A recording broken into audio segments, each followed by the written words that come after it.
Juan Diego Vázquez.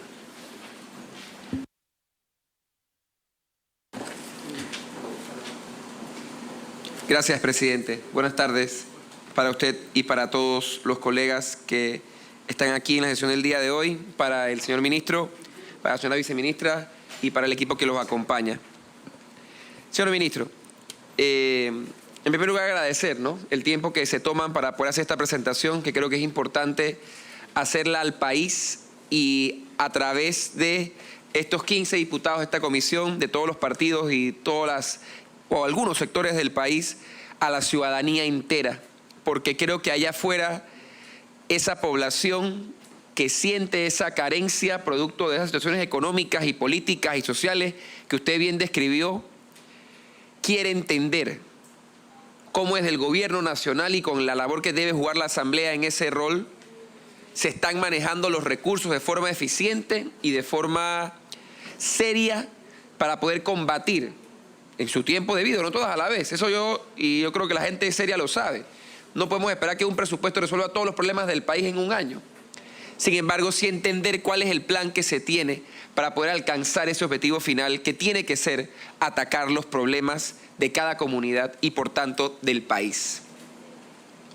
Yo primero quiero hacer un señalamiento muy importante, y usted en el mensaje que nos compartió lo dice.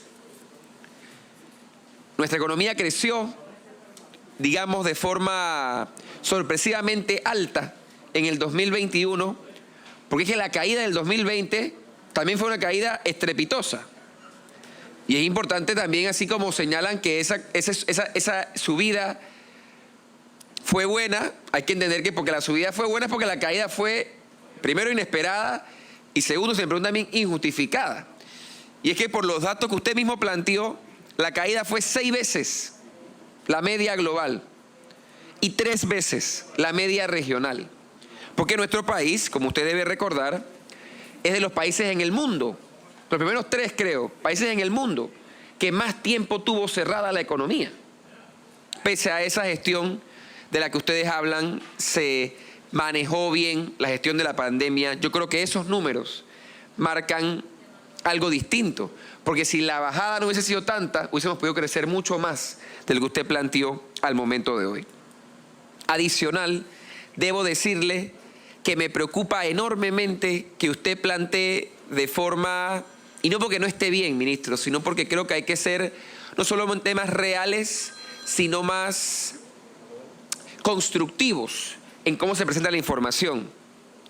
Lo primero es que ese índice de desempleo se ve altamente alterado, creo que es la palabra correcta, o un espejismo producto de que ustedes en este gobierno han elevado la planilla importantemente año tras año en el gobierno central. Y eso, por supuesto, hace que un sector de gente que está desempleada entre a estar empleada. La pregunta además sería, que no es para este momento, ¿haciendo qué? ¿A qué costo? Y si tienen esos nombrados la capacidad de hacer esos trabajos. Pero eso podemos hablar en otro momento. Pero es que el trabajo informal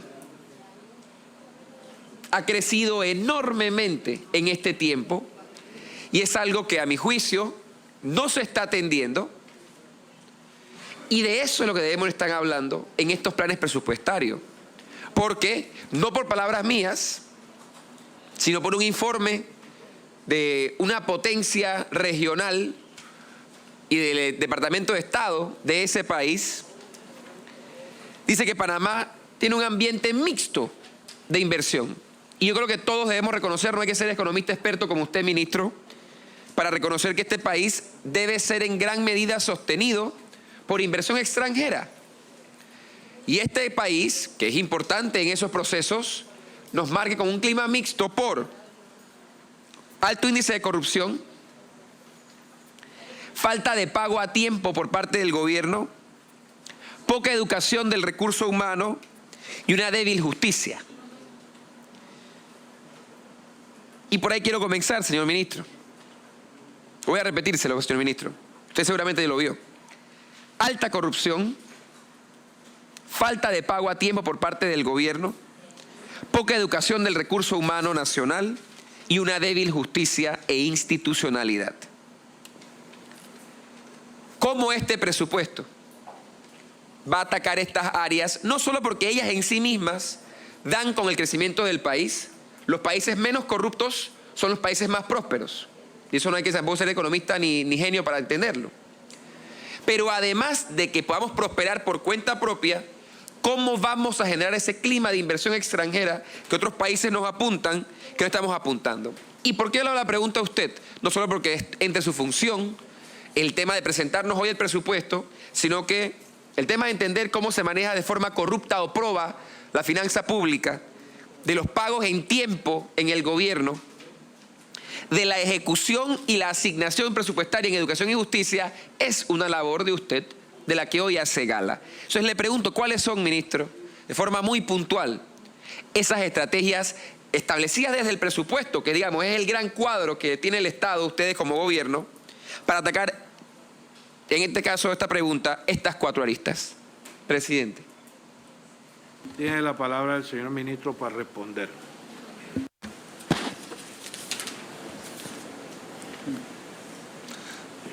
Bien. Bueno, empecemos por el tema de educación y justicia. Okay. Así que una cosa es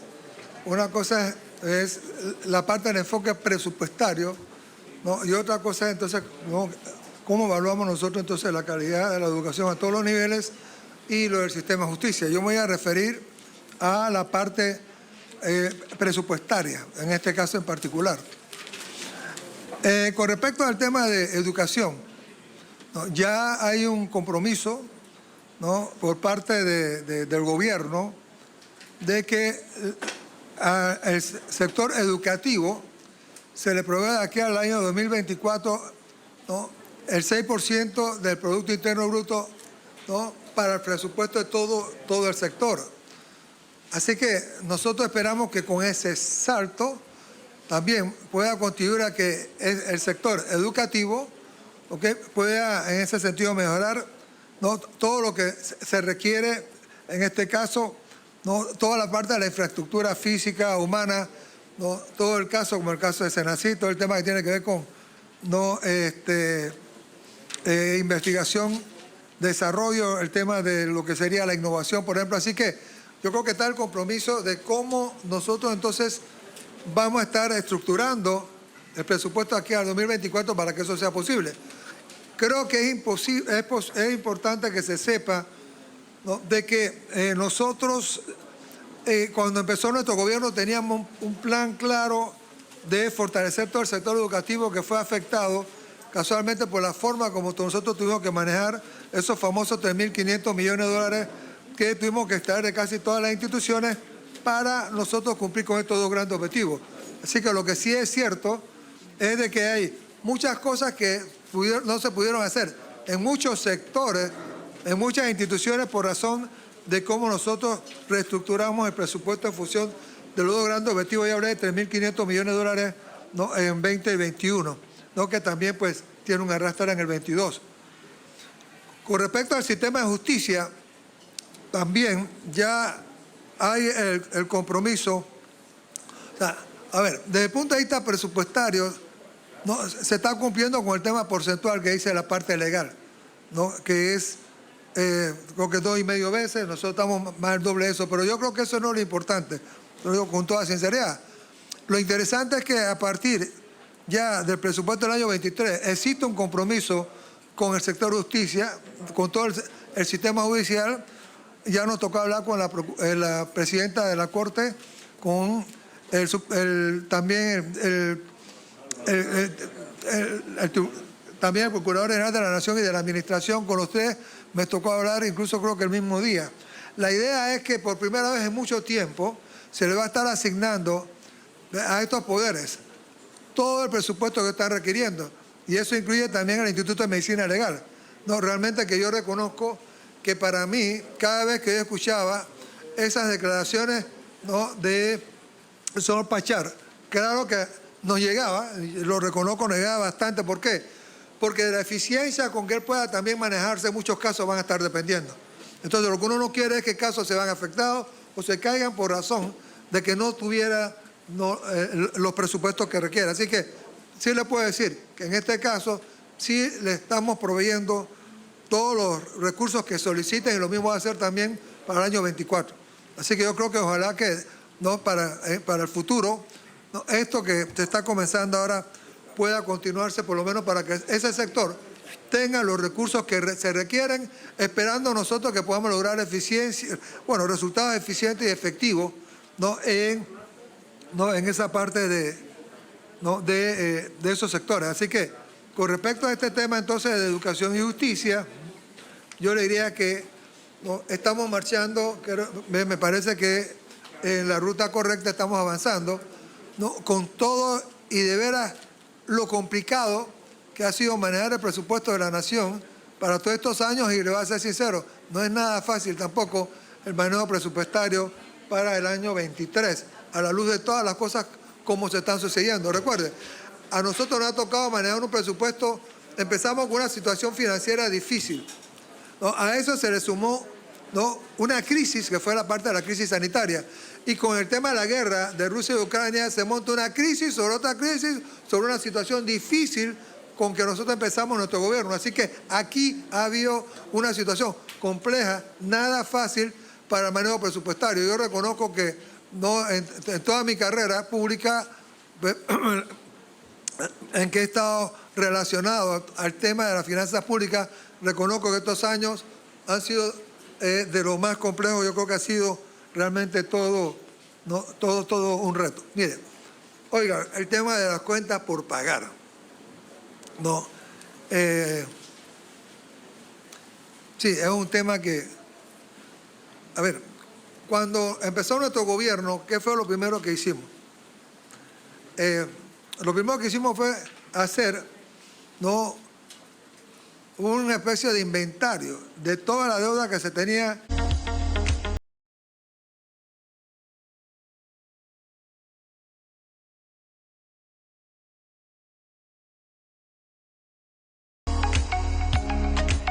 Nuestra transmisión desde la Comisión de Presupuesto hasta aquí, el Pleno de la Asamblea Nacional en el Palacio Justo Arosemena, donde en este momento precisamente se da inicio a la sesión ordinaria para este miércoles 17 de agosto.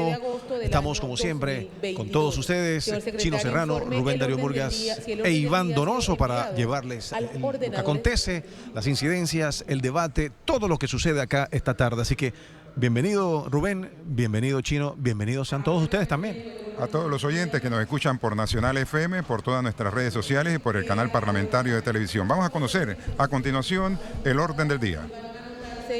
Para que participen en el periodo de incidencia según consta en nuestro reglamento interno.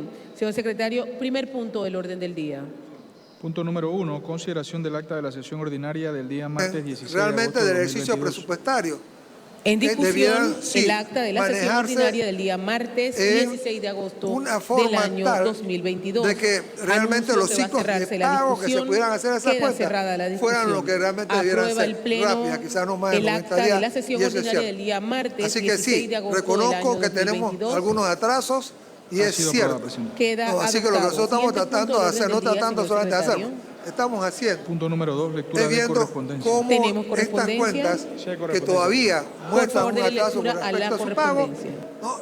Nosotros entonces Honorable diputado le Cristiano hacemos Adames Navarro, frente. presidente Y en ese de la sentido, pues Asamblea tenemos un paquete Nacional. aquí, casualmente, en la Señor Comisión de presidente, Presupuesto, a través de la que son presente, cuentas damos que respuesta a realmente su nota del no 4 de tenían las agosto partidas del presupuestarias 2022, suficientes, mediante la la- hemos habilitado con un crédito extraordinario, entonces, para realmente hacerle frente. Muchas de ellas tienen que ver, por ejemplo, con el sector construcción, realmente, ¿no? Que no hay razón para que nosotros no le estemos pagando al día, ¿no? A lo que son los contratistas. Así que sí, hay cuentas atrasadas, lo tengo que reconocer. Cuando llegan a nuestra atención, lo que nosotros hemos estado haciendo entonces es ordenando esas cuentas para entonces hacerle frente. ¿Cuál es la idea? La idea nuestra sí es hacerle frente a todas las cuentas por pagar que se estén generando, que se hayan generado en nuestro ejercicio de gobierno. Y no solo eso, también algunas que a veces pueden salir todavía de ejercicio pasado. Así que yo diría que con respecto al tema de la cuenta por pagar, lo que era el objetivo que yo quería de un principio, yo reconozco que no lo hemos logrado. ¿no? Que todos los compromisos que nosotros surjan de acciones de las diferentes instituciones realmente pudiéramos pagarlo en un ciclo, ¿no? En un ciclo de no más de 90 días para hacerle frente, básicamente. Así que es una meta que ojalá que la podamos lograr, que es ordenar todo el tema de las cuentas por pagar. Así que yo reconozco que en este momento no la tenemos como nosotros la quisiéramos tener, pero le puedo decir con sinceridad que la idea es que estamos marchando no en esa parte de en esa dirección, básicamente. Así que eso es con respecto entonces al tema de las cuentas por pagar. Con el tema de la institucionalidad, no, oiga, no, es una pregunta realmente también muy buena. Mire, en la base que se requiere para que un país progrese y se desarrolle como debe ser, la institucionalidad tiene que funcionar. Y tengo que reconocer, todos los poderes del Estado tienen que funcionar en la mejor forma posible. No, eso es cierto. No, la parte de la institucionalidad está en la base de lo que un país requiere realmente para poder avanzar como el país se merece. Si esa institucionalidad es fuerte, el país puede avanzar muchísimo mejor. Si la institucionalidad no es lo fuerte que debe ser, lo que va a pasar entonces es que podremos estar sacrificando logros que el país puede obtener, que no lo está obteniendo. Entonces, sí tendríamos, ¿no? Una situación que realmente no es del todo deseable. Así que es lo que yo pudiera contestarle con respecto al tema de la institucionalidad. No, con respecto a nosotros, por ejemplo, lo que sí quisiéramos es, por ejemplo, en el caso de la parte de justicia, es lo que hicimos nosotros, que por primera vez en mucho tiempo le vamos a proveer a ese sector todos los recursos que han solicitado, todos, realmente. ¿Por qué? Porque esperamos que entonces esa parte de la institucionalidad, ojalá, sí, pueda dar entonces los mejores resultados posibles y que no sea el tema del presupuesto que realmente se transforme en un freno a lo que ese sector puede hacer. Y pongo un freno porque el mejor ejemplo es cuando yo veo las declaraciones del señor Pachar, realmente, ¿no? Y refiriéndose entonces a su tema presupuestario, cómo realmente lo transmite. Otro tema de que va a ayudar mucho a la institucionalidad, con respecto también al tema que tiene que ver con el rol del Ministerio de Economía y Finanzas. Uno es el tema de los presupuestos abiertos, ¿no? Que tenemos ahí un compromiso muy fuerte, que aquí está el director de presupuesto que podría hablar mucho más de eso. Y el otro, que ya comenzamos este año, tenemos, para el próximo año tenemos unos casos que también lo pudiéramos entonces en su momento presentárselo a ustedes. Tiene que ver con el presupuesto basado en resultados. Entonces, la idea del presupuesto basado en resultados realmente es que de esa forma también va a ser mucho más práctico también calibrar esos objetivos que tienen las diferentes instituciones públicas, objetivos ya claramente señalados con realmente lo que está resultando de esas instituciones públicas, ¿no? Así que esta parte del presupuesto basado en resultados, que si gustan le podemos pasar la palabra aquí al director de presupuesto con los ministerios, las instituciones que aunque estamos comenzando, creo que esa parte puede ayudar también a fortalecer la institucionalidad. Es la impresión que yo tengo, básicamente. Así que no sé. Tiene la palabra el director Carlos González, el director de presupuesto. Gracias, presidente. Bueno, uno de los retos que tiene el Ministerio de Economía y Finanzas con relación a lo que sería la modernización de la gestión presupuestaria es adoptar e implementar la metodología de presupuesto basado en resultados. Esta es una forma de cambiar la forma de ver el presupuesto.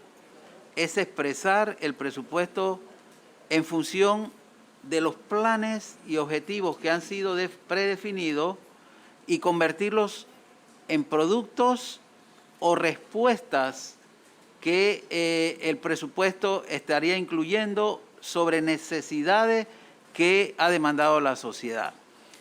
Estos productos se definen a través de programas específicos y se establecen metas para una visión de mediano plazo, en un periodo de mediano plazo, se definen los indicadores y la programación en que se deben ir alcanzando estas metas. Efectivamente, nosotros próximamente estaremos llevando al Consejo de Gabinete una propuesta para aprobar la Ley General de Administración Presupuestaria, que quisimos hacerlo este año y por razones de trastoque en los tiempos no pudimos adelantarlo, pero para el próximo año pudiéramos hacerlo. En esa ley se incorpora ya formalmente la metodología, la adopción de la metodología del presupuesto basado en resultados. Para esta vigencia estaríamos presentándoles un anexo del ejercicio presupuestario que se ha hecho en el sector agropecuario y otras instituciones. Alrededor de 12 instituciones ya han trabajado su presupuesto con esta visión. Y ese anexo lo estaríamos suministrando conjuntamente con la presentación del proyecto de ley general de administración presupuestaria. Esta ley además incorpora la metodología del ejercicio presupuestario en un horizonte de mediano plazo, lo que se conoce como el marco presupuestario de mediano plazo. Es decir, cada presupuesto que se examine va a tener un horizonte de impacto de cómo se ve con relación a los próximos 4 años. Y esto facilita mucho cuando son programas que duran más de un año o proyectos que tienen una vida mayor a un año, que de alguna manera también queda reflejada la garantía de los recursos que permitirían cumplir la ejecución de esos proyectos. Pero hay algo mucho más importante, y es que de esta manera se le da al presupuesto elementos cualitativos con los cuales cada institución podrá cumplir con un ejercicio de rendición de cuenta en función de los alcances de las metas que se habían comprometido y para los cuales se habían asignado recursos. De esta manera, consideramos, como lo dijo el ministro, estamos aportando o tratamos de aportar desde el presupuesto o el fortalecimiento de lo que sería esta parte de la gestión de gobierno, de los diferentes gobiernos. Continúa el ministro, me ha pedido. Sí, no, nada más para contestarle, sí. Una de las también de las reflexiones del diputado. Mire, primero, ¿por qué yo realcé los empleos formales? Fíjense, yo quiero que estemos claros, ¿eh? No estamos negando los problemas que tiene el país con respecto al tema de la informalidad, o el tema de la pobreza, o pobreza extrema, ¿no? y otros problemas que tenemos brechas que cerrar. Yo sí quise resaltar, era algo que vale la pena porque a veces siento que se habla menos de esto, realmente. No solo fue de que a la caída del 18.5 al 9.9 de la desocupación, sino que la forma como crecieron los empleados asalariados en esos 19 meses, que fueron casi 22%, 10.000 por mes. Lo que sí es cierto es que creo que menos del 7% fueron funcionarios públicos. O sea que el grueso de estos empleados formales asalariados vinieron realmente de lo que fue la empresa privada. Y la otra cifra que tengo es que el 92% del aumento de la ocupación en ese periodo realmente fueron los empleos formales. Muy poco variaron los empleos informales, pero estoy de acuerdo con usted. Hay un tema con los empleos informales, porque lo hay, ¿eh? Así que también quería realzar esta parte. Mire, el tema, a ver, se toca un tema que es bien interesante, ¿no? El tema de la recuperación en U y todo, realmente. Yo a veces hablo del paciente, ¿no? Porque a veces cuando hablan del efecto de rebote, ¿no? Yo decía, bueno, cuando yo me estoy recuperando, no lo ha dicho usted, diputado. Yo digo, bueno, yo me estoy recuperando de una enfermedad, yo no lo hablo como un efecto rebote, realmente me estoy recuperando. No, lo que yo quise dejar en claro es lo siguiente, que es lo más importante, que si no hubiera sido por el tema de la guerra de Rusia y Ucrania, para finales de este año era muy probable que nosotros hubiéramos estado incluso teniendo una producción mayor que la que teníamos nosotros en el 19. Y lo otro también era de que era muy probable que hubiéramos tenido también más ocupados, incluso formales, que lo que teníamos nosotros en el año 19. Oiga, tenemos una gran tarea. Oiga, por supuesto que sí. Incluso 9.9 es una tasa de desocupación alta. Tarea, yo sé que usted la maneja muy bien. Tenemos muchas tareas por delante. Lo que yo sí quería realzar era de que también, por otro lado, hay datos interesantes que tienen que ver con el crecimiento de la economía, sea como sea. ¿No? Porque sí es cierto que se recuperó de una forma, sí, es verdad, caímos, y yo creo que tuvo mucho que ver, de veras, con el hecho de que somos una economía relativamente más abierta que el resto de los países también de la región. Y al ser relativamente más abierto, yo creo que eso también pudo haber influido en la forma que caímos. Lo importante es la forma como nos hemos estado entonces recuperando. Yo creo que esa es la parte interesante y que esperamos que para finales de este año, si no hubiera sido por la guerra, y cuidado que aún con la guerra, cuidado, que pudiéramos llegar nosotros a lo que es la producción del año 2019. ¿Qué es lo importante para nosotros? Lo importante para nosotros realmente no es la forma tan solamente como nos estamos recuperando, como estamos creciendo. El reto para nosotros, por supuesto, es la sostenibilidad del crecimiento en el futuro. Ese es el verdadero reto para Panamá, fuera de otros retos que sé que ustedes manejan en la mesa, que tienen que ver con el sector educativo, no todo el sistema, como usted bien lo está diciendo, los resultados que pudiéramos estar nosotros teniendo en ciertos sectores, como el sector quizás de justicia. Así que, pero sí, muchos retos, pero yo quería nada más realzar esa evolución que suena realmente interesante, como nosotros hemos estado realmente recuperándonos nosotros, ¿no? Y creo que ha ayudado mucho a la recuperación realmente que se ha tenido, realmente la política anticíclica que nosotros llevamos a cabo. Gracias, presidente. Gracias a usted. Solamente para decirle al colega diputado que le quedan 3 minutos. Le puedo dar otros 3 minutos más si tiene más preguntas. Tiene la palabra. Gracias, presidente. Sí, a mí lo que me preocupa de lo que dice el presidente de la comisión, de los 3 minutos que me quedan, es que los más de 20 que usó el ministro no mencionó una sola vez la palabra corrupción. Y eso que usted ha hecho es lo que retrata este gobierno. En 3 años y tanto de gobierno, ustedes han intentado poner en práctica varias medidas, algunas buenas que yo puedo reconocer, otras muy malas que yo creo que ustedes deben reconocer y no quieren hacer. Y lo más grave es que nunca se ha hablado de la corrupción. Ustedes pueden hacer, a mi punto de vista, lo que ustedes tengan a bien hacer. Si no atacan el problema sistémico de la corrupción, que tiene que verse desde toda la administración pública, no hay nada que se pueda hacer que vaya a funcionar. Y mi preocupación enorme es que se ve eso reflejado en los aumentos que hay en diferentes rubros de este presupuesto y que no tiene justificación.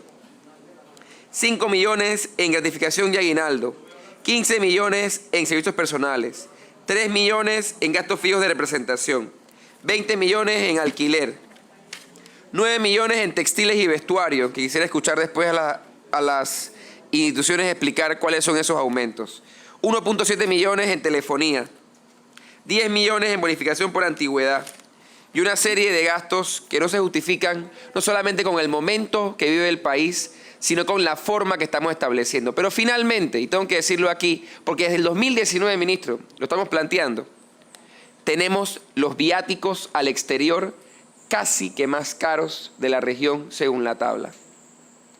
Costa Rica nos supera en educación prácticamente 12 posiciones. Y Costa Rica paga una tasa de viáticos mucho mejor que la que pagamos nosotros.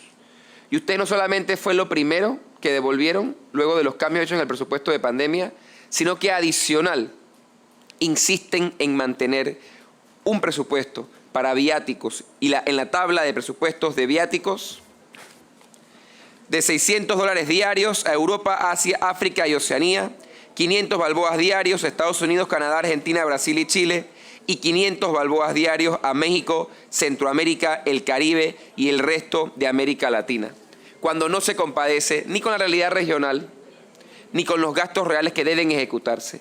Y ese discurso de la reducción del 10% de la planilla, esperamos verlo reflejado en lo que se va a presentar, porque no es lo que estamos viendo y no es lo que se compadece. Y reitero, usted me habló 20 minutos de estrategias, algunas que suenan muy bien y estoy dispuesto a apoyar lo que sea necesario. Sin embargo, si como hace usted, no hablamos ni una sola vez de la palabra corrupción, este país no se va a transformar. Gracias, presidente. Gracias a usted, honorable.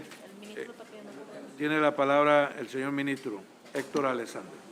No, gracias. Bueno, yo creo que sí hablamos, creo que de transparencia, lo que yo puedo decir categóricamente, yo creo que esa pregunta se la puede hacer a cada una de las instituciones que van a estar pasando por acá.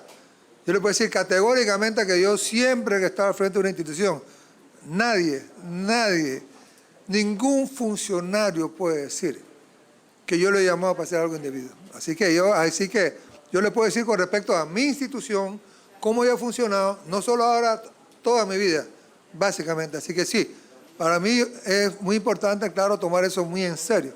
Así que bueno, yo creo que sería bueno entonces que también eso se lo pudiera hacer a las diferentes instituciones que pasan casualmente por acá, por la Comisión de Presupuestos. Así que esa es la parte como yo le pudiera decir esa parte, ¿no? Así que lo otro también es que, aquí hay una cifra que voy a pedir que lo presente el director de Presupuesto de la Nación, que tiene que ver con todos los ahorros que se han dado. Oiga, usted acaba de decir algo que es importante, en los temas de austeridad. Yo soy el primero en decirle a usted, para mí es importante, sí, que nosotros como gobierno, sí, cumplamos con eso. Muy, muy importante, porque esa es parte de toda la estrategia que nosotros queremos llevar adelante. Así que, sí, esperamos que eso se deba cumplir. Y yo soy el primero en que también voy a estar encima para que eso se pueda cumplir. Yo estoy de acuerdo con esa parte, porque es importante que lo cumplamos. ¿Para qué? Para la credibilidad de nuestro gobierno. Que nosotros cumplamos con esa medida de austeridad que nosotros como gobierno nos hemos comprometido. Yo le pediría si pudiéramos pasar la palabra aquí al director de Presupuesto de la Nación para que entonces nos hable de los ahorros que nosotros hemos tenido por diferentes conceptos a través del tiempo. ¿Y cuánto suma, señor presidente? Tiene la palabra director de Presupuesto. Gracias, señor presidente. Esta administración ha tenido que enfrentar situaciones muy extremas. Y una de las fórmulas que se utilizó fue la reestructuración dinámica del presupuesto. De esa manera, gastos que estaban autorizados en el presupuesto fueron reorientados para atender el tema de la pandemia, el tema de la vacunación, el tema del alivio social. En el año 2019, el ejercicio nos llevó a reducir en alquileres, en viáticos, en transporte y en consultoría 117.8 millones. Nosotros recibimos en el 19, en este grupo, una autorización a gastar de 432.5 millones. Ya en el primer semestre había habido una ejecución alta. El acumulado final fue de 314.7 millones. Y el ahorro lo puso esta administración en el segundo semestre. 117.8 millones fueron utilizados para atender otras necesidades. En el 2020, el ahorro en estos conceptos fue de 141 millones, de los cuales en alquileres y edificios, producto de una política de establecer un precio de referencia con relación a un estudio de mercado que había hecho el MEF, se logró en alrededor de 8 meses un ahorro de 25.8 millones. En viáticos se logró un ahorro de 16 millones En transporte, 13 millones, o sea que entre los dos, 29.2 millones. Y en consultoría se hizo un ahorro de 76.3 millones.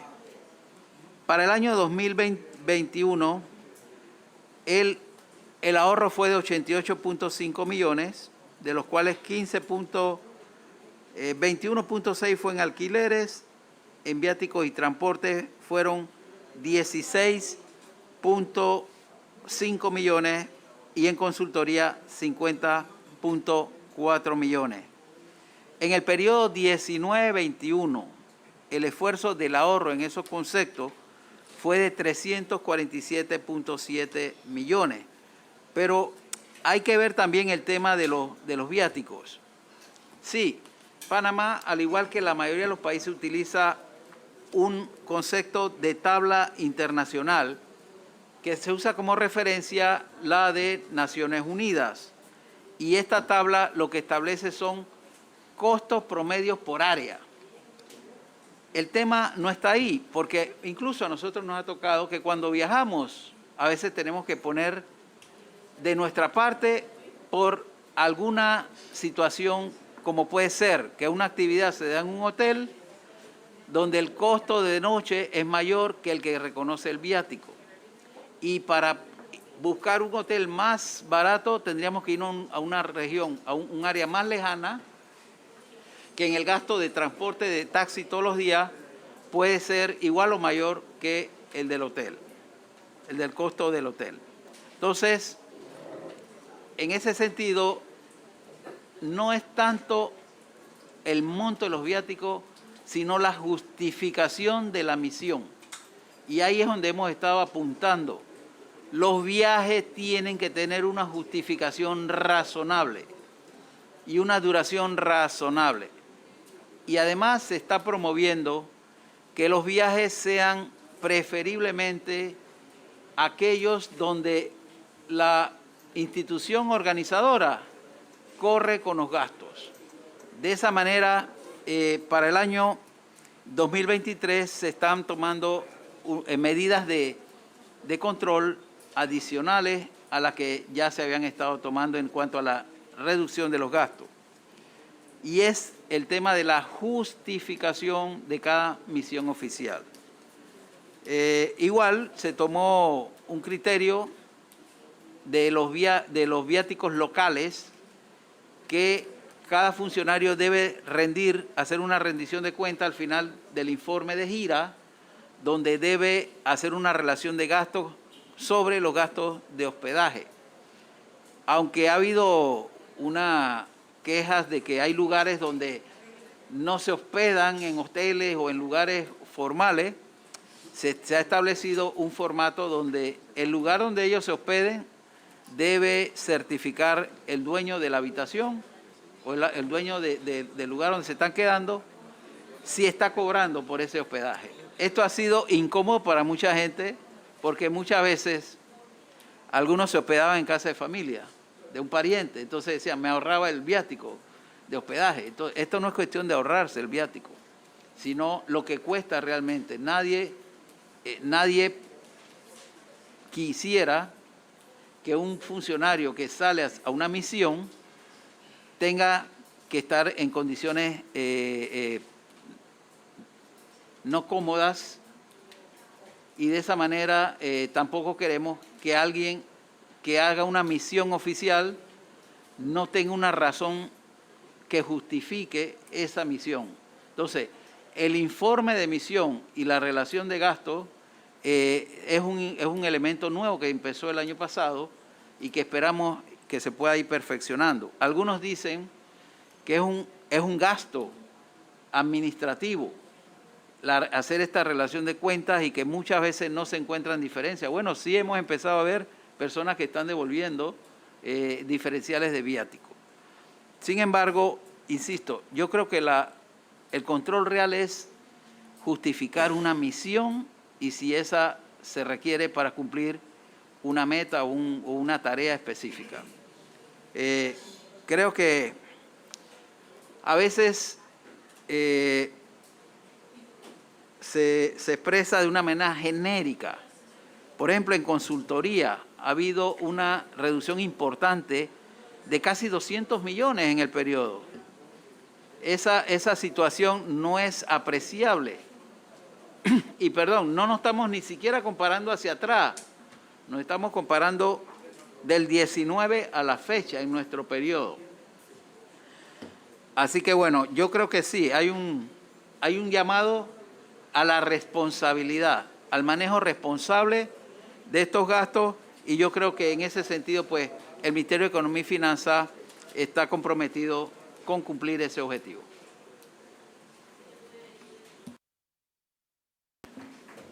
Gracias, licenciado. Le damos entonces los micrófonos al honorable diputado Raúl Pineda. Buenas tardes, honorables colegas, ministro Héctor Alexander, director de presupuesto, licenciado y subdirector de presupuesto nacional.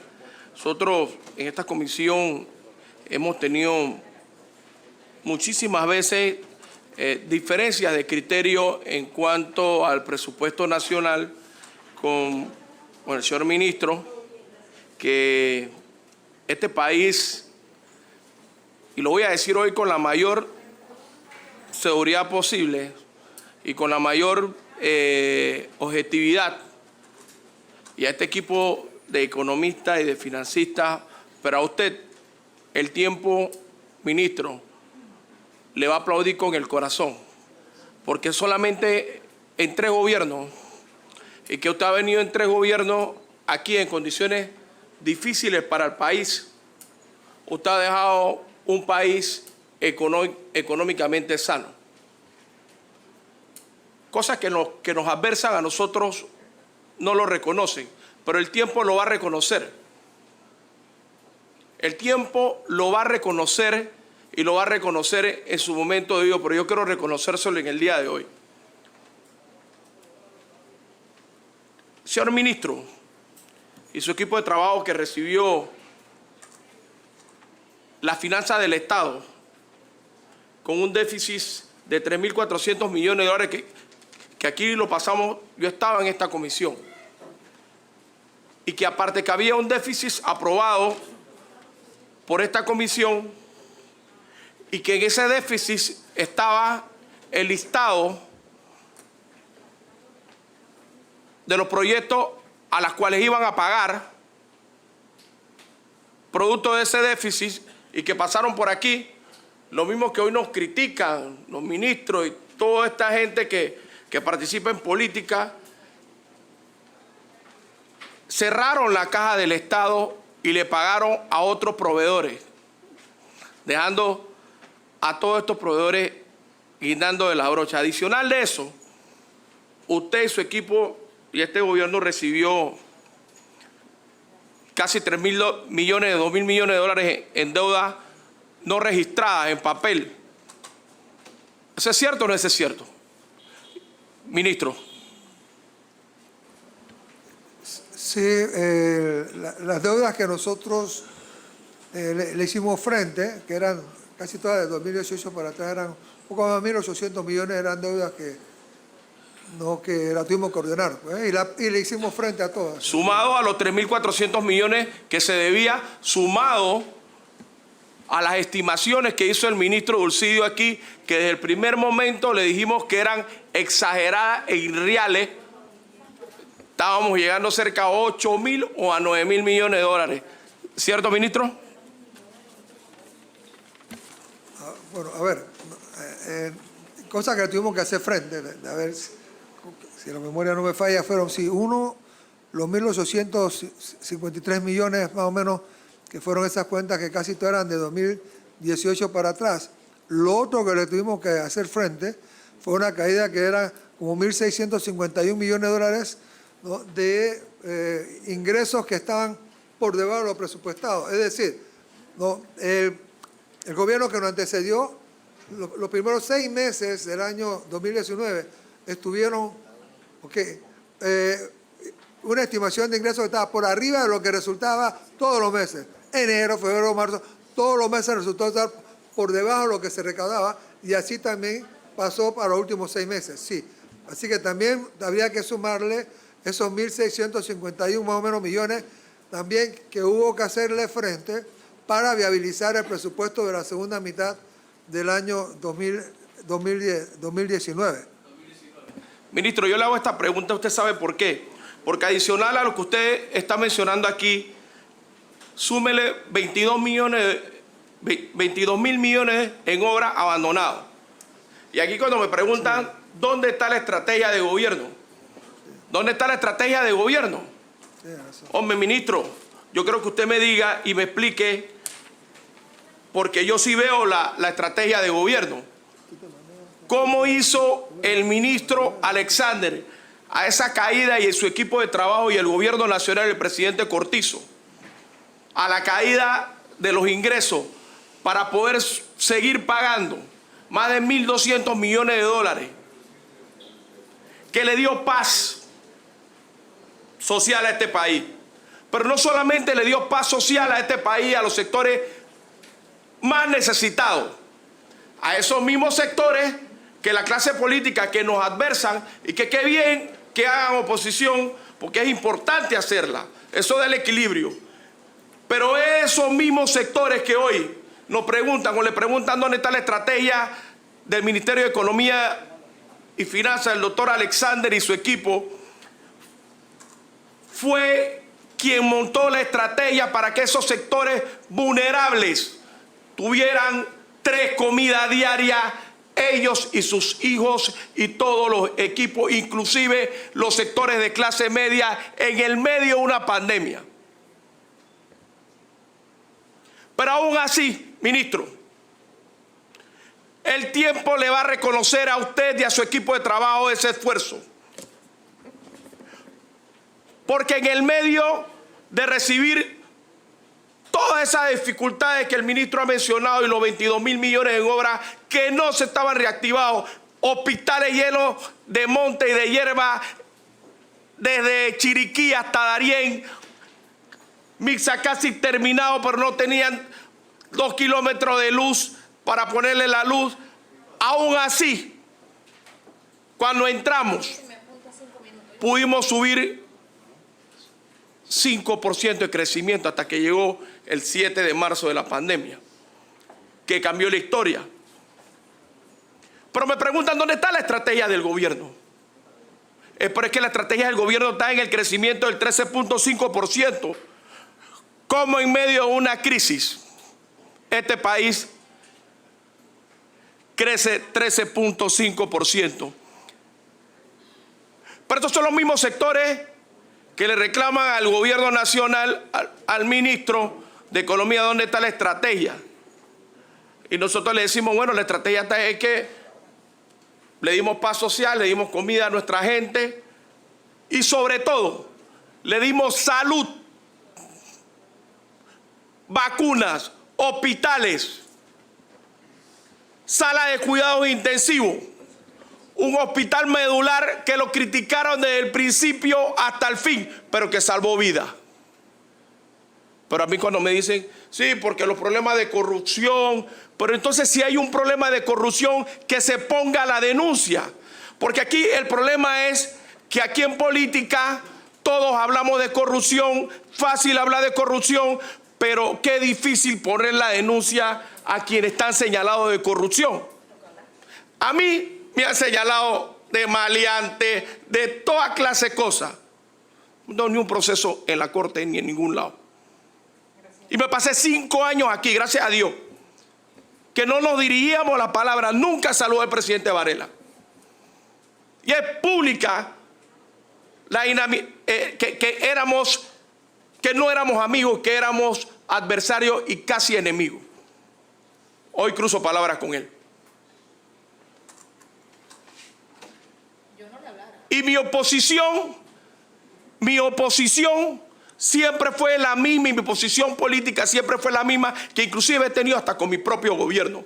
Pero hablar de corrupción conlleva otras cosas.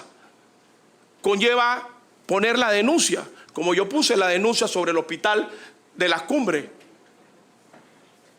Yo fui al Ministerio Público y le puse una denuncia al presidente de la República. Yo lo hice.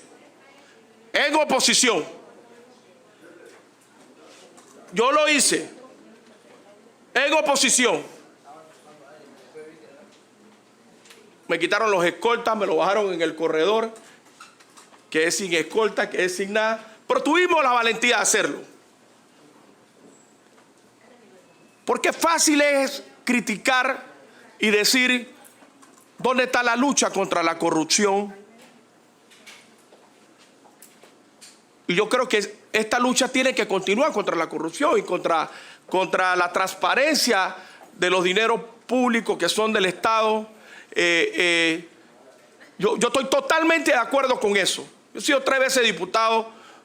Si Dios me permite, correré la próxima vez. Yo no sé si salga o no salga. Eso solamente lo sabe Dios.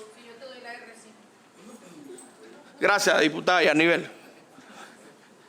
Pero usted sabe, ministro, cuando yo veo aquí, y ahora le voy a preguntar, porque aquí todo el mundo dice sí, porque lo estamos llenando de deuda, porque cómo es posible que una tabla general es inconcebible, veo a la gente en la televisión pagar salario con deuda. Es cierto, nadie te presta para pagar salario, pero estábamos en una situación totalmente distinta a la regla general.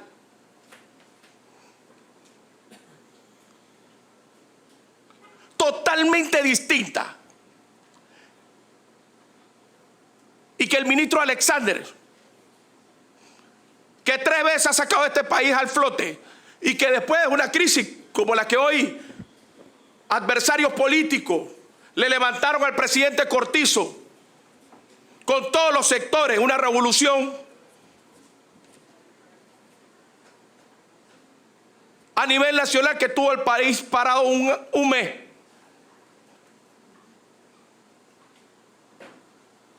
Nos decían que el problema del combustible, que el problema de la comida, y que eran reales, porque los problemas eran reales, ministro. Era insostenible pagar el combustible, era insostenible pagar la canasta básica como está, insostenible seguir pagando. Pero cuando a mí me hablan de corrupción, yo quiero saber esas 5 compañías que son las que pagan los periódicos y que pagan las televisoras y que pagan algunos partidos políticos y candidatos para proteger sus negocios. Pero ahora nunca pensaron que esa crisis, ministro, que ellos querían causarle a Nito para que dejara encargado a Gaby y poder hacer lo que siguen haciendo por el Tribunal Electoral y por otros lados, pudiesen tener el camino más amplio.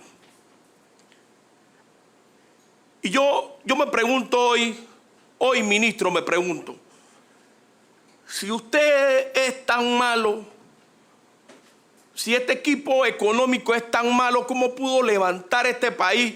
Y yo recuerdo en el 89, tenía 18, 19 años, ni los PRD querían decir que eran PRD.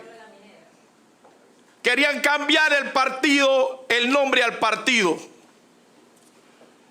Porque le teníamos, y cuando hablo de teníamos, hablo de mi partido, que hoy gobierna, tanto miedo a la opinión pública porque nos habían satanizado. Pero dijeron que ellos iban a resolver los problemas del país. Y aquí el PRD vino con 7 diputados. Y después 5 en la elección 2 años después. Eran 12. Pero le dijeron al pueblo panameño que había que matar a la fuerza de defensa y a que había que matar el PRD y acabar con todos los partidos, que ellos iban a resolver el problema de los panameños. A los 5 años el problema de los panameños no se había resuelto, sino se había agudizado. Y el pueblo optó por llevar al PRD al poder. Por eso que todas estas críticas que nos hacen hoy y le hacen al ministro y los señalamientos de corrupción van acompañados de la denuncia del funcionario público y del empresario. Porque aquí le llaman corrupción. Yo no he viajado en 3 años. He tenido muchas invitaciones, muchísimas invitaciones. Pero aquí nosotros sacrificamos el viático de los funcionarios públicos. Tanto lo de arriba como lo de abajo. Y le quiero pedir que nos pasen el resumen de dónde está el grueso de los viáticos. Que si son los viáticos al exterior o los internos. Y aquí los funcionarios públicos hoy se van al interior y no cobran viáticos. Porque tienen que dormir en lugares que los hoteles no tienen, donde se quedan, no tienen la factura fiscal. Y a mí y a muchos diputados que estamos aquí, que tenemos claro espíritu social, nos ha tocado pagarle el viático y la comida a los funcionarios de esta asamblea que son correctos. De esta asamblea, que es una asamblea que tiene funcionarios que trabajan aquí y en las comunidades. Y qué bueno que piensen diferente. Vamos a las urnas.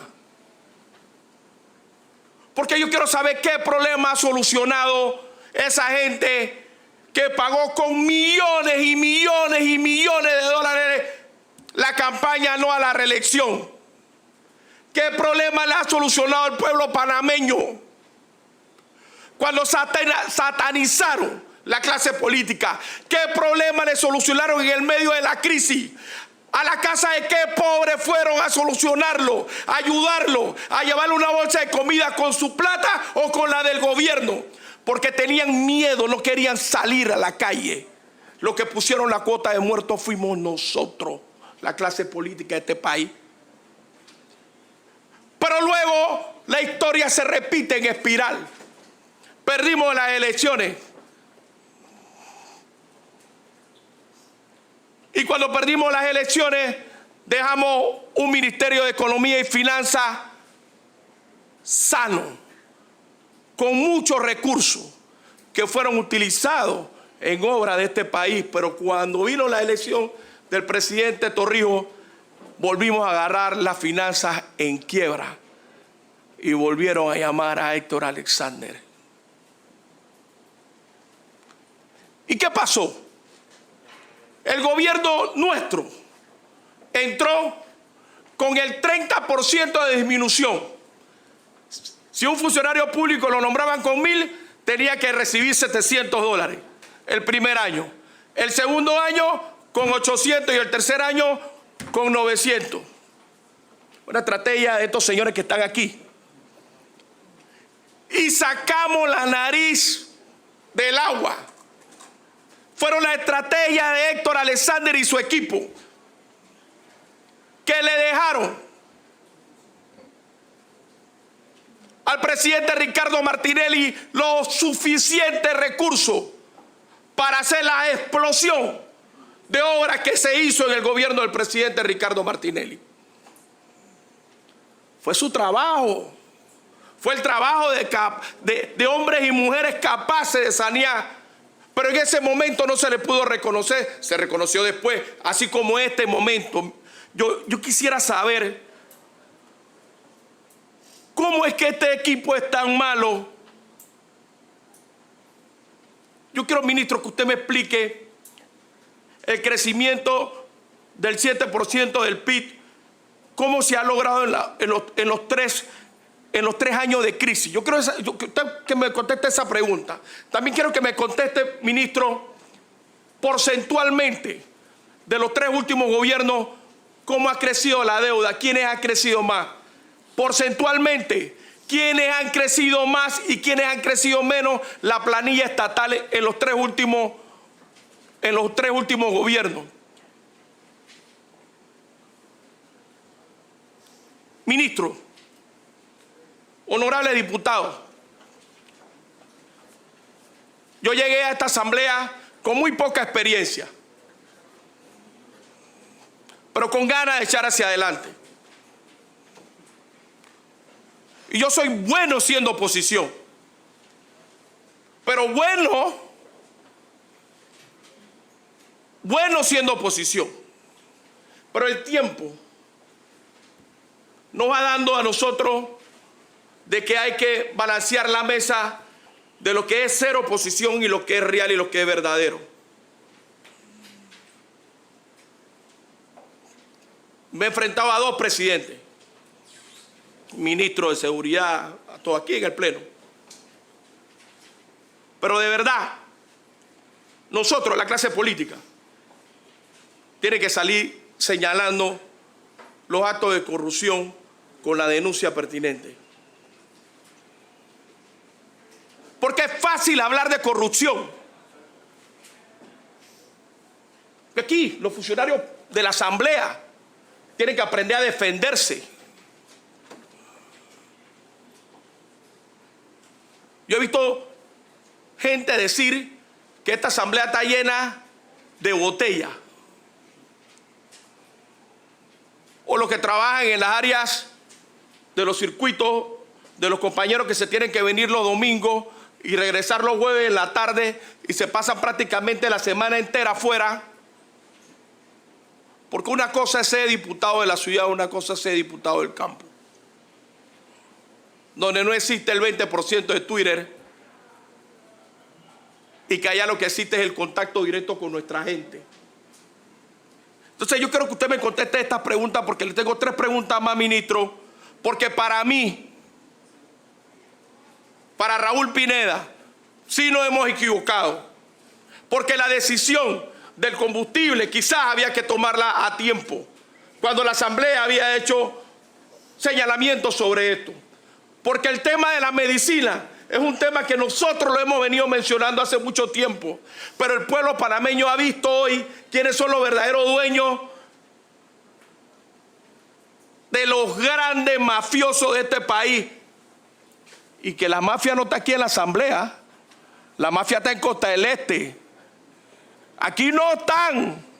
Ellos son los que le roban el dinero y la salud al pueblo, los que financian campañas contra la clase política. Y yo voy a ir a la nueva elección. Yo voy a caminar todos los sectores. Y si me eligen, amén. Y si no me eligen, amén también. Le doy gracias al pueblo por el tiempo que me tuvo aquí. Pero ya es hora que nosotros señalemos directamente dónde están los temas de corrupción. Y que pongámosle los señalamientos a quienes sean responsables. Porque no puede ser que eso sea para todo el mundo. Entonces, ministro, me gustaría que me contestaran las 3 preguntas esas primero.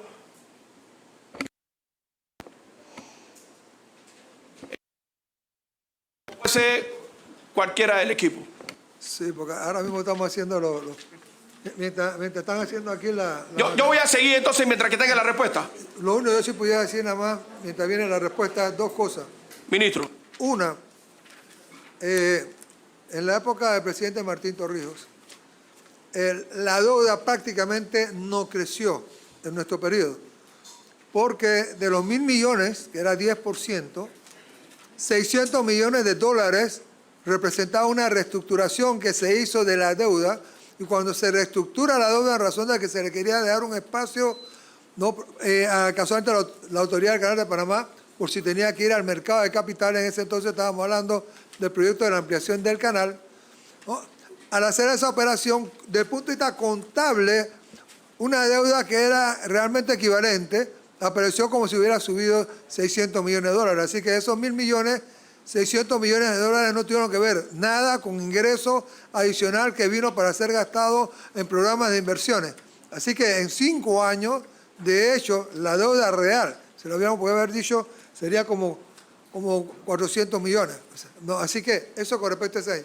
Con respecto a este periodo, mientras están haciendo aquí los cálculos, déjenme decir una cosa, mire. 20 y 21 han sido 2 años totalmente anormales. Totalmente anormales. Así que sí, ¿cuál fue la estrategia? La estrategia nuestra fue, ante una caída en promedio en el 2021 de aproximadamente, en promedio, 25-26% de los ingresos corrientes. ¿Qué hicimos nosotros? Nosotros lo que hicimos fue mantener los programas que nosotros teníamos de desembolso, de gastos, y compensamos la caída ¿con qué? Te lo dejo a ti. ¿La compensamos con qué? La compensamos con casualmente endeudamiento. Pero eso fue lo que se llama entonces la política anticíclica. Ante una caída en la demanda y en la actividad económica como se dio aquí en el país, nosotros decidimos traer gran cantidad de recursos del exterior. Así que sí, traemos una serie de recursos del exterior, bastante, que fueron los que entonces empujaron la deuda con bastante fuerza en el 2021. ¿No? Así que yo creo que también es bueno decir eso porque estamos hablando de que para esos dos periodos estamos hablando de una situación que no era normal. No tenemos banca central y utilizamos, sí, la política fiscal, aumentar la deuda, ¿para qué? Para inyectar la mayor cantidad de recursos casualmente en la economía panameña y tener una base sobre la cual el gobierno podía, una base lo más alto posible, sobre la cual el gobierno podía montar sus actividades que algunas de ellas tuvieron que ver con lo que usted ha hecho referencia, por ejemplo, el tema de Panamá Solidario o los temas que tienen que ver con todo el tema de Panamá sanitario. Así que fueron 2 años anormales. Lo que sí es cierto que el ritmo de crecimiento de la deuda,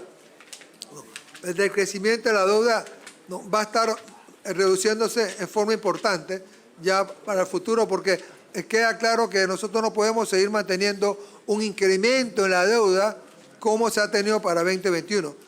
Lo que sí es cierto es que la manera que se manejó la política fiscal, como se manejó la deuda y como se manejó al presupuesto, claro que crearon las condiciones, y también el sector financiero, como fortalecimos la actividad del sector financiero, crearon las condiciones para la recuperación como se dio. Pensar que eso fue casual tampoco es correcto. ¿No? Se crearon las condiciones para que casualmente nosotros pudiéramos tener, ¿no?, una recuperación también que fuera en forma importante. Así que aquí le vamos a estar pasando la palabra al director de presupuesto que hizo la matemática. Gracias, ministro.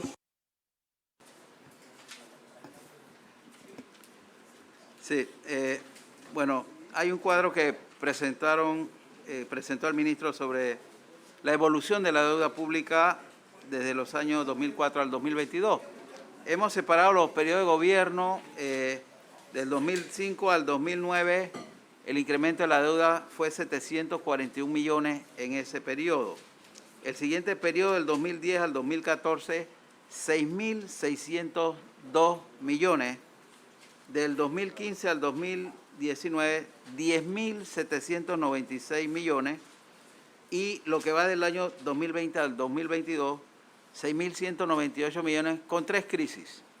El acumulado del periodo 2010 al 2019 serían 17.398 millones y el acumulado de los periodos 2005 a 2009 y 2020 al 2022, 6.939 millones.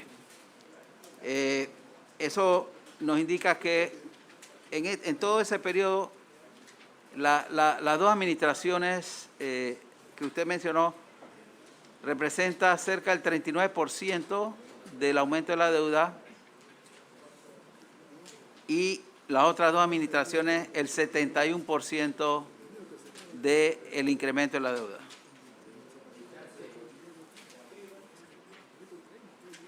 Gracias, ministro. Director, durante mucho tiempo y en otras décadas, el presupuesto general, el 70% ha sido para inversión en el área metropolitana, en Panamá y Colón. Comparación con ¿cómo está?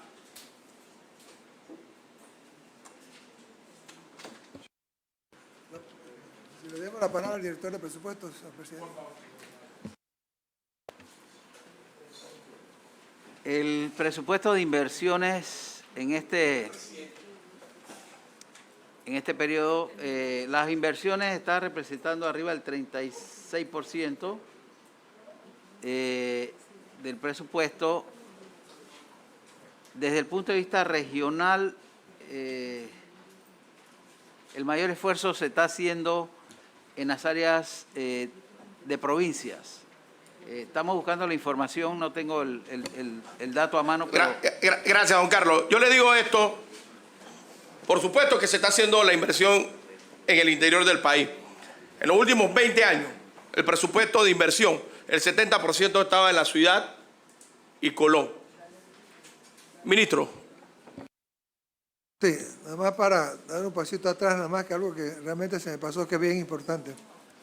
Fíjese que es impresionante con todo el esfuerzo que se hizo de traer mucho dinero fresco al país, que eso ayudó a mover muchos circulantes en el país sin lugar a dudas, ¿no? Y que pudiéramos fortalecer la capacidad para crecer en la forma que pudimos crecer y recuperarnos.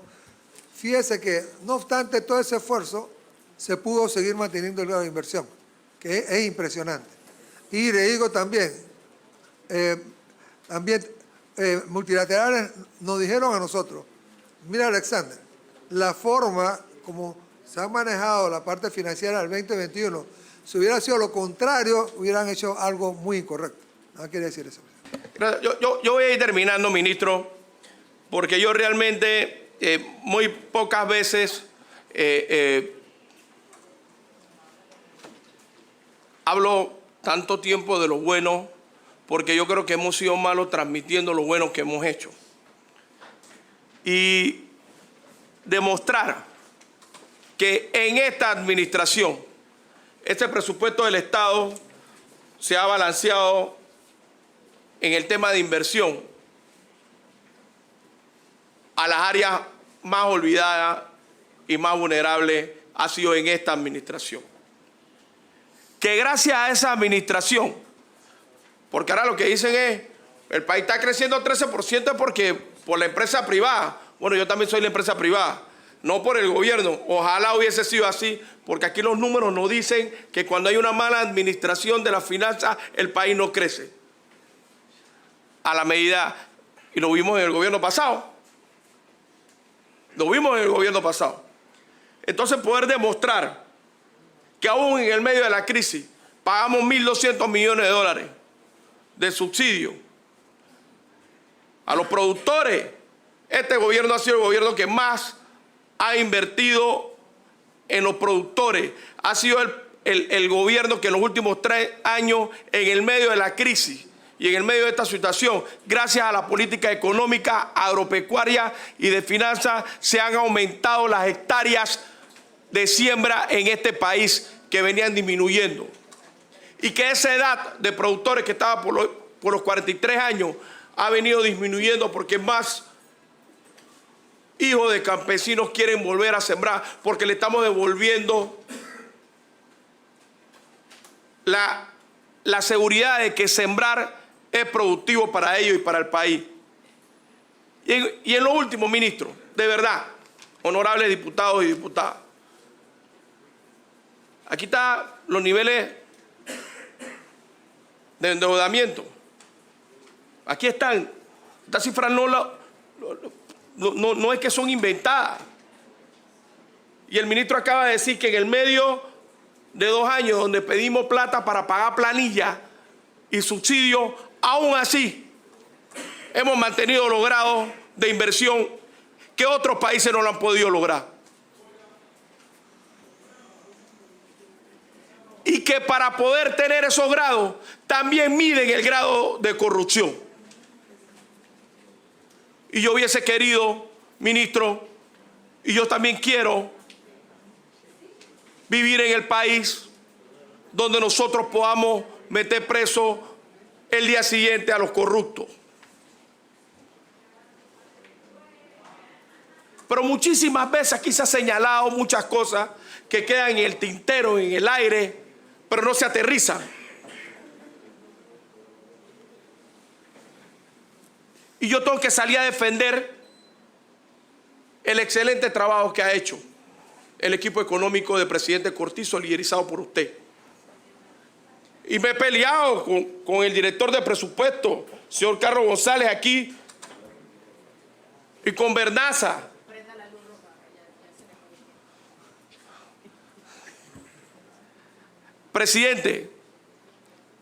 Presidenta, perdón. 5 minutos más. Ministro, mire, ministro, todos los que nos critican hoy, mañana yo lo hubiese querido ver, aunque sea un año sentado aquí, dirigiendo este país, para ver cómo fuera. Porque una cosa es hablar. Ay, cuando vamos al tema de la educación, vamos al tema de la educación. Hablemos del tema de la educación. Transformemos la educación, pero hagámoslo con todas las organizaciones que están ahí. Hagámosla. Es fácil hablar del rendimiento de la educación desde afuera.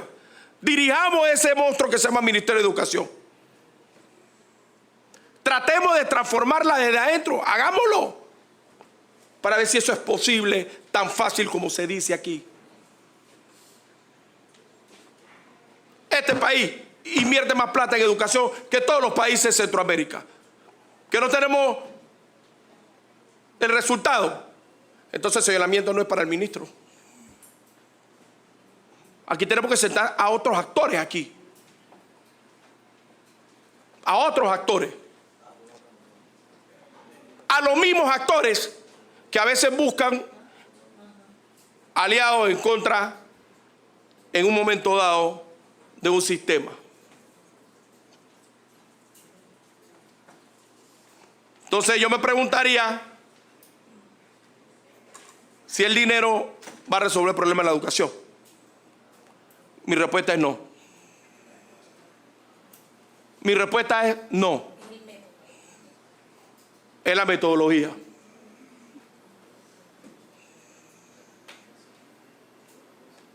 Cuatro tipos de educaciones diferentes. La pública, la privada barata, que es más mala que la pública, la privada clase media y la élite. Entonces, yo de verdad me termino defendiendo la posición de este equipo económico. El presupuesto de la Asamblea no es ni el 5% del presupuesto. Hombre, que quiten los viáticos, porque aquí le pegamos a las campanas. ¿Me entiendes? Quiten los viáticos. Elimínenlo. Porque yo estoy seguro que el 70-80% de los diputados que estamos en esta asamblea viajamos con nuestro dinero. Elimínenlo. Pero vamos a eliminar otras cosas. ¿Eh? Vamos a eliminar otras cosas también. Ahí no está el problema de la infección de la fiebre. No es ahí. Esa es la propaganda. Pues más fácil pegarle a la asamblea, a los viáticos y a otros rubros que están en el presupuesto de la nación. Entonces, ministro, yo sí tengo que reconocer el trabajo de ustedes. Este es el primer presupuesto que este gobierno confecciona y ejecuta en una manera ordinaria. Porque el primer presupuesto del 2019 no lo confeccionamos nosotros. Lo confeccionó el gobierno anterior. Y el del 20 y el 21 fueron presupuestos de crisis, que se manejaron en el medio de una crisis sanitaria que nadie estaba preparado. Este es el primer presupuesto que elabora este gobierno y que ejecuta de una forma ordinaria. Digámoslo de esa forma. ¿Es cierto o no es cierto, ministro? Es el primero. Los demás fueron presupuestos de saca la plata de la calle para comprar medicina, saca la plata de la escuela para comprar esto, saca los carros de allá, saca esto para darle salud a la ciudad. Así que yo tengo que venir a defender mi gobierno, mi gestión, y yo me atrevo a decir, uno de los mejores ministros de Economía y Finanzas que ha tenido este país. Y el tiempo lo va a reconocer, ministro. No yo. Ministro, no yo. Va a ser el tiempo. Porque aquí, un día tú eres malo, pero el día siguiente goza de la popularidad del país. Así es el ser humano, así es el pueblo. Como te vendieron tan mal un día, tienes un negativo de 90 y el día siguiente estás en 70 en positivo. Así que yo lo dejo de ese tamaño. Va a haber tiempo, 30 días aquí para disfrutar del presupuesto y de esta presentación ejemplar que usted ha hecho aquí, de presentar cómo hemos llegado hasta el día de hoy. Y yo tengo que defender este presupuesto, que es un presupuesto real, cónsono, no es el que necesitamos, no es el que Raúl Pineda necesita para San Miguelito. Necesitamos mucho más, pero es el presupuesto real el que podemos ejecutar. Te pido la palabra, diputado. Yo le voy a dar la palabra para responderme al ministro Alexander y después le doy la palabra a la diputada Yanibel.